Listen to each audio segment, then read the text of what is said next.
Mà cái tâm bàng nhầm tôi chặt nhầm tất cả tâm bàng ở hào ấy còn bị chôn ចាសួស្តីបងប្អូនថ្ងៃនេះដែរគឺមកហូបថ្ងៃត្រង់នេះមកថ្ងៃត្រង់យើងថ្ងៃនេះគឺបានសម្លកកូរហើយសម្លកកូរនេះគឺស្ទើរបន្លែស្លឹកខៀវបន្តិចទៅពេលចឹងទៅចាញ់ទៅបេះខាងក្រៅនៅក្បែរលបងមុខផ្ទះហ្នឹងគឺមិនឃើញមានដើមងប់អានេះដើមងប់ណាបងប្អូននឹងអាចស្គាល់មិនសូវច្បាស់ដែរប៉ុន្តែអាសាបេះស្លទៅក៏ស្គាល់ឈ្មោះមិនច្បាស់តែស្គាល់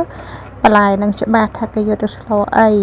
ចំពោះស្លឹកនេះដែរយើងអាចស្លកកូរក៏បានស្ល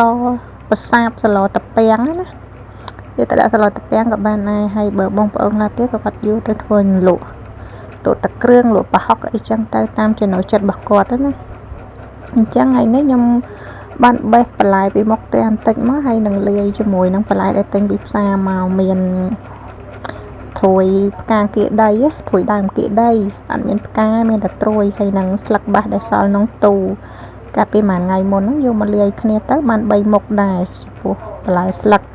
ហើយងាកមកវិធីធ្វើសម្លកកូរខ្ញុំវិញគឺភាគច្រើនខ្ញុំលីងសាច់ជ្រូក3ជាន់ណាបងប្អូនបើសិនជាប្រភេទសាច់3ជាន់ដែលមានខ្លាញ់ច្រើនហើយមានស្បែកលាយសាច់លាយខ្លាញ់អញ្ចឹងខ្ញុំលីងមុនដាក់វាម្លេងឲ្យវាចេញខ្លាញ់តិចសិនហើយបើមានខ្លាញ់ច្រើនខ្ញុំចាក់ខ្លាញ់នឹងចោលខ្លះណា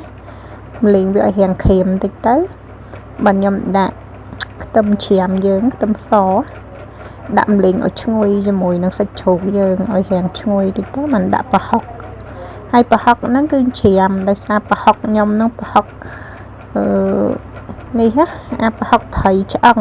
ប៉ុន្តែវាឈ្ងុយល្អអញ្ចឹងទៅក៏ចូលចិត្តស្លត្រីអញ្ចឹងក៏ពិបាកជ្រាំតិចទៅប៉ុន្តែមិនអីទេយើងអ្នកស្លដែរយើងកុំខ្លាចពិបាកអញ្ចឹងក៏យកមកម្លេងជាមួយនឹងសាច់ជ្រូកយើងហ្នឹងទៅដល់ពេលប្រហុករាងឈ្ងុយទៅខ្ញុំដាក់ជាមួយនឹងគល់ស្លឹកគ្រៃដែលយើងបុកហើយណាម្លេងជាមួយសាច់ជ្រូកហ្នឹងទៀតម្លេងចុះម្លេងឡើងឲ្យក្លិនរាងឈ្ងុយថែមជាមួយនឹងកូរលេងបន្តិចថែមបន្តិចទេបងប្អូនដោយសារអីខ្លាចលោកវារីកយើងដាក់មុនច្រើនអញ្ចឹងទឹកសឡយយើងទៅជីខាប់អញ្ចឹងលេងវាទៅរាងឈ្ងុយហើយបើខ្ញុំបង់គ្រឿងមានប្រេងខ្យងទឹកត្រីស្ករសហើយនឹងរ៉ូឌីម្សៅរ៉ូឌីយើងហ្នឹង4មុខហ្នឹងគឺគ្រឿងប្រចាំតែម្ដងស្លអីក៏ដាក់ដែរអញ្ចឹងឆាចុះឆាឡើងទៅក៏វារាងកោកតែខ្ញុំដាក់ទឹកចូលតិចទៅហើយមើលទៅសាច់ហ្នឹងវារាងចូលជាតិល្អហើយបើខ្ញុំថែមបន្លែយើងគ្រប់មុខហ្នឹងយើងដាក់ចូលទៅច្បល់ចូលគ្នាទៅច្បល់ចុះច្បល់ឡើងអញ្ចឹងទៅឲ្យវាសប់គ្នាទៅបើខ្ញុំដាក់ទឹក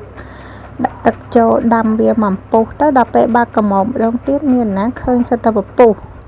អញ្ចឹងទៅក៏យកវែកនោះមកដុសពពុះចេញទៅហើយបើងាកទៅអង្គលីង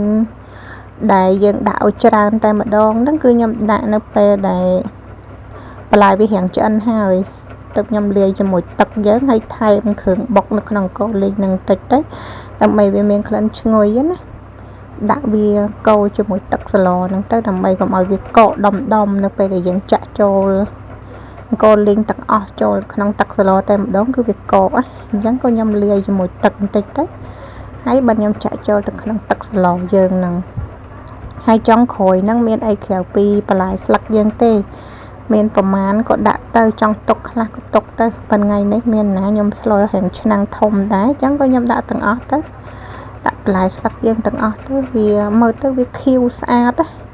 ហើយណាមួយខ្ញុំចង់ដុសហូបអត់ហូបបាយជាមួយចង់ដុសហូបលេងស្ល